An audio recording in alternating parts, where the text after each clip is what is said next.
bonsoir à tous, soyez les bienvenus pour suivre avec nous cette édition de 22 heures à la une de l'actualité.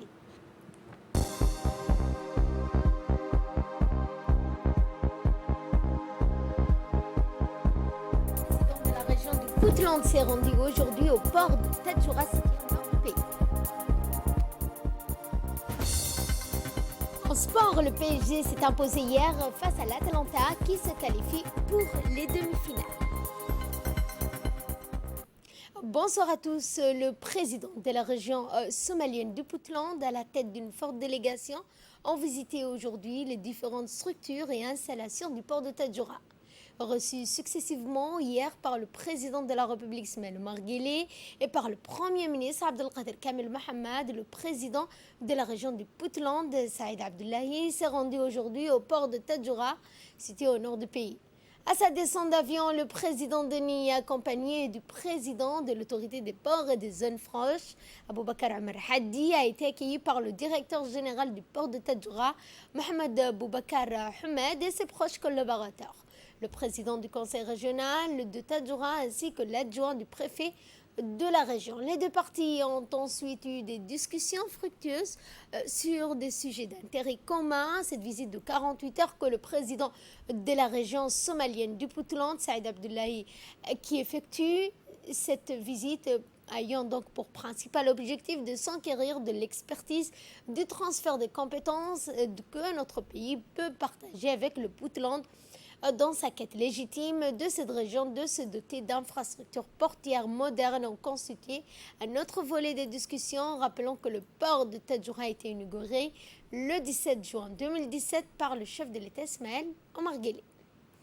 Cette visite a également permis au président de l'autorité des ports et des zones franches, Aboubakar Omar Hadi, de voir l'état des lieux depuis que le port de Tadjoura est opérationnel. Aboubakar Omar Hadi a déclaré que ce port appartient à 100% à la République de Djibouti et lui a été donc également témoigné de son soutien à la région somalienne du Puntland, de toute l'expertise et formation désirée pour se doter d'une telle infrastructure portière. De son côté, le président de la région somalienne du Puntland s'est dit très heureux de l'accueil d'abord par le gouvernement de la République de Djibouti qui lui a été réservé, lui et sa délégation. Le président Saïd Abdullahi a profité de l'occasion pour féliciter les autorités djiboutiennes, à leur tête notre frère a-t-il dit, Ismaël Omar Guelleh, d'avoir mis Djibouti sur la voie du développement de ce pays. Frères et amis, la République de Djibouti est un exemple pour nous à suivre, pour nous permettre de mettre à exécution nos différents projets d'infrastructure, a-t-il conclu. Et la délégation du Puntland dans ses jours à Djibouti a effectué une visite des infrastructures portières. Le ministre de l'Équipement et des Transports, Moussa Mohamed Ahmad, le ministre puntlandais de l'Aviation civile et des aéroports, Ilyas Ousmane, se sont rendus à l'aéroport international de Djibouti ce matin. Accompagné du directeur général de l'aéroport, Mohamed Youssouf Sharmaki, la visite ministérielle a débuté par la visite des locaux de l'aviation civile djiboutienne, où ils ont été accueillis par le directeur général de cette même institution. Les discussions ont porté sur les voies et moyens d'échanger, de coopérer dans le domaine de l'aéronautique et particulièrement dans l'aviation civile. La délégation s'est dirigée ensuite vers les locaux du bureau d'enquête et des accidents où elle a rencontré les différents inspecteurs du BEA. Le ministre puntlandais a eu l'occasion de discuter avec l'inspecteur général de la BEA, M. Hussein Abdullahi Ragé, qui a expliqué que c'était la plus jeune institution de l'aéroport. Toujours dans le cadre de sa tournée, le ministre des Transports et son homologue puntlandais se sont rendus à la tour de contrôle où ils ont reçu des explications concernant le fonctionnement des opérations à la tour ainsi que les services météorologiques de la tour de contrôle dirigée par Mohamed Ismail, directeur de l'agence de la météorologie.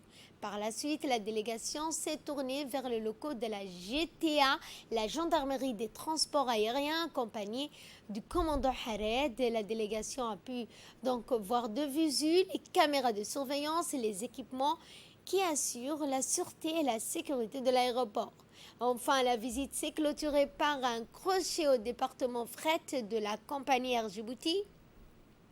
Le directeur général d'Air Djibouti, M. Abdurrahman, n'a pas manqué à son tour d'exposer à la délégation les capacités techniques aéroportuaires de son institution et a souhaité une coopération fructueuse dans le domaine de l'aéroportuaire avec le gouvernement puntlandais dans le domaine de l'aéronautique. Et justement, le ministre puntlandais a remercié donc dans son intervention le gouvernement djiboutien, à sa tête le président Guelleh, le premier ministre et le ministre de l'équipement et de transport. Ensuite, elle a exprimé sa gratitude à notre pays qui est une nation sœur et qui ne ménage aucun effort pour pouvoir consolider davantage l'étroite collaboration entre nos deux pays. Il a ensuite ajouté que les deux compagnies nationales doivent coopérer pour développer et échanger les expériences dans ce domaine. Après avoir souhaité la bienvenue à son homologue à l'aéroport, le ministre de l'Équipement et des Transports, Moussa Mohamed Ahmad, s'est engagé à collaborer étroitement avec le gouvernement puntlandais dans le domaine du transport en général et particulièrement dans le transport aérien. Et concernant l'évolution de la situation du Covid-19 dans notre pays pour aujourd'hui, 17 personnes ont été révélées guéries. Sur 438 tests réalisés, aucune personne n'a été détectée positive au Covid-19. Ceci n'empêche pas de rester vigilant. Protégez-vous, protégez les autres. Donc, en cas de symptômes, n'hésitez pas à contacter le 1517.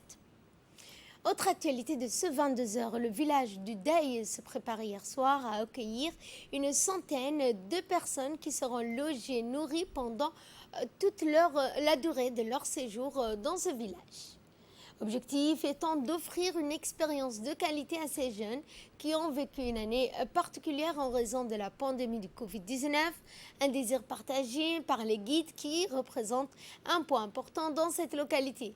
Arrivé un peu tard, dans la nuit d'hier, la délégation a été pilotée par le secrétaire d'État à la jeunesse et au sport, Hassan Mohamed Kamil, la secrétaire générale du secrétariat d'État à la jeunesse et au sport, ainsi que de plusieurs autres responsables du secrétariat d'État à la jeunesse et au sport. Dans le cadre du programme de développement du foot régional, la Fédération djiboutienne de football a déployé depuis samedi 8 août une importante délégation conduite par le vice-président de la Fédération djiboutienne de foot et président de la Ligue régionale, Mohamed Roufa Mohamed, et des instructeurs experts locaux pour octroyer un important lot d'équipements sportifs aux participants, suivi d'une formation d'entraîneurs et d'arbitrage à une quarantaine de jeunes de Dikil. Entre autres, cette formation des techniciens, la délégation donc a profité pour donner le coup d'envoi le 11 août dernier donc du championnat régional de Dikil qui regroupe plus d'une douzaine d'équipes de foot.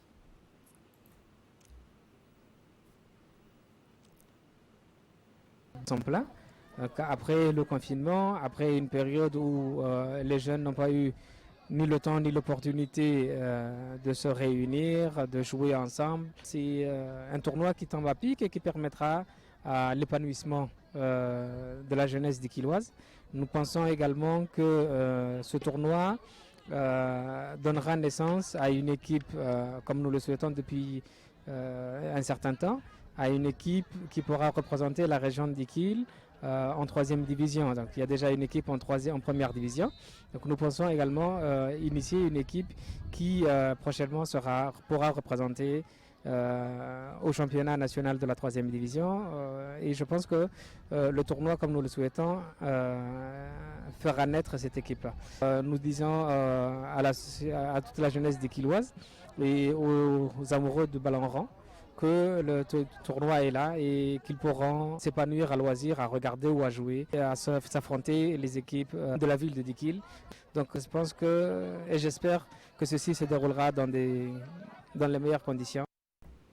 Et concernant l'entrepreneuriat des jeunes, un commerçant de boissons rafraîchissantes ambulants, Saïd, un jeune djiboutien qui a su donc vendre en détail des glaces en public pour tous les Djiboutiens. Nous l'avons rencontré ce matin devant la cité ministérielle. Il nous a avoué ses ambitions de renforcer son projet. Saïd raconte que son projet donc, a été motivé et de motiver tous les jeunes Djiboutiens en difficulté de gagner un boulot. Selon donc, pour lui, l'entrepreneuriat est la meilleure solution pour éviter le chômage. Je suis un commerçant ambulant, je suis presque partout au centre-ville pour vendre de l'ice cream et pour gagner ma vie, a-t-il souligné.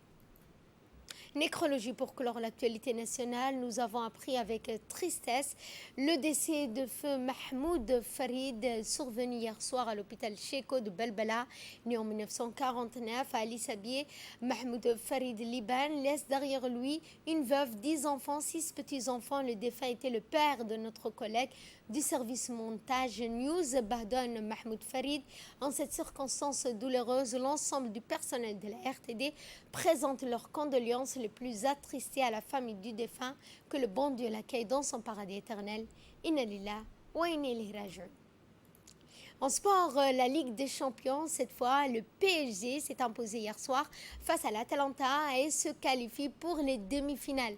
La victoire tombe à pic pour le jour de ses 50 ans. Le PSG s'est offert mercredi soir une place en demi-finale de la Ligue des Champions face à Atalanta. Le PSG était mené en début 1-0 dès la 26e minute par le club italien qui a créé la surprise.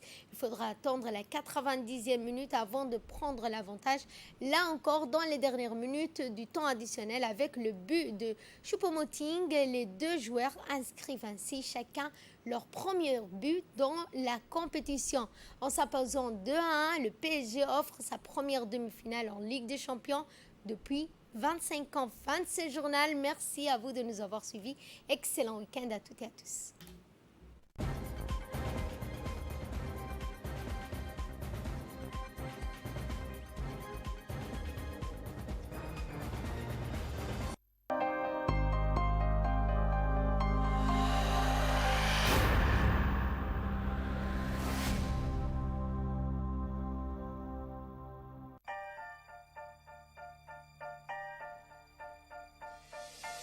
Comme jeune Djiboutien a dit monnaie. Venez dans la nouvelle ère des D-money. Plus besoin de traîner derrière nous les billets. Je laisse D-money gérer tout ma monnaie. Ma monnaie, digital money, self-made man. Du money la nouvelle ère dont je suis fan. Avec un clic, je m'achète tout. Avec un clic frère, je paye tout. Hey, c'est le good time, d'achat en poche. D-money, transaction facile, fiable. Maman m'a dit d'aller payer une facture. Mère, plus besoin d'aller sur place. Tout est révolu, ouais, tout est révolu. Nouvelle ligne d'avancement digital money. Plus de place pour les portefeuilles. Mon fond gère avec classe digital money. Digital money, digital money.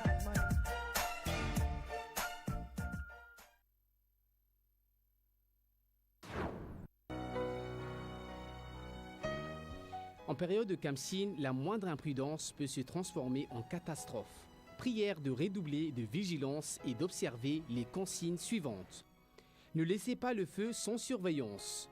Ne laissez pas les enfants jouer avec les allumettes. Ne manipulez pas des produits volatiles près d'un feu. Faire très attention quant à l'utilisation du narguilé chicha. Ne pas laisser la cuisine à braise sans surveillance. Prière d'éteindre les cendres et ne les jetez pas n'importe où. Ayez toujours à proximité un seau plein d'eau. N'hésitez pas à téléphoner au service de protection civile au numéro 18 à la moindre alerte. Vigilance particulière au port de Djibouti. Veillez respecter les consignes de sécurité suivantes. Ne pas faire une soudure sans surveillance. Équipe des sapeurs-pompiers à mettre en place. Respectez les règles de sécurité pour les installations portuaires. Les autorités du port et les différents responsables des 3 sociétés pétrolières doivent prendre toutes les mesures préventives d'incendie et de sécurité pour assurer et protéger les installations portuaires et son environnement. Avoir en permanence des accès de secours libres. L'ensemble des intervenants dans cette zone doivent suivre scrupuleusement ces consignes de sécurité. La sécurité est l'affaire de tous. Aidez-nous à mieux vous servir et à mieux combattre efficacement contre tout risque vous menaçant.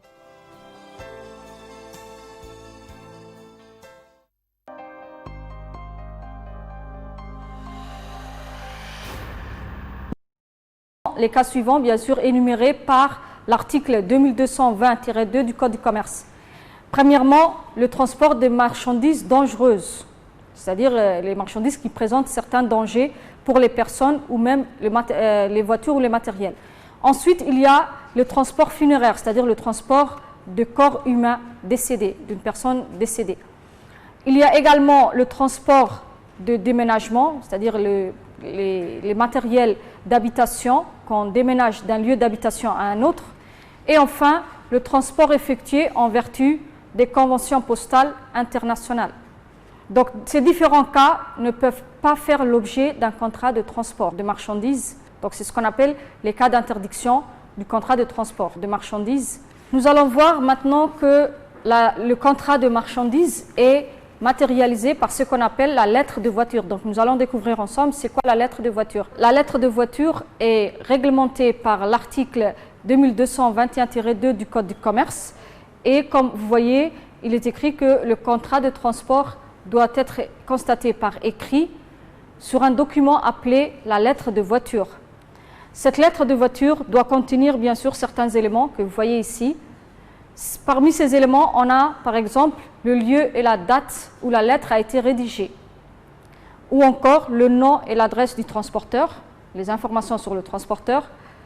Ensuite, on a le nom et l'adresse de l'expéditeur et du destinataire, c'est-à-dire de l'ayant droit. On doit également trouver le lieu et la date de la prise en charge de la marchandise, le lieu prévu pour la livraison. Donc, il y a la dénomination courante de la nature de la marchandise, le mode d'emballage pour les marchandises dangereuses surtout, leur dénomination générale reconnue. Il y a également le nombre de colis, leur marque particulière, leur numéro, etc.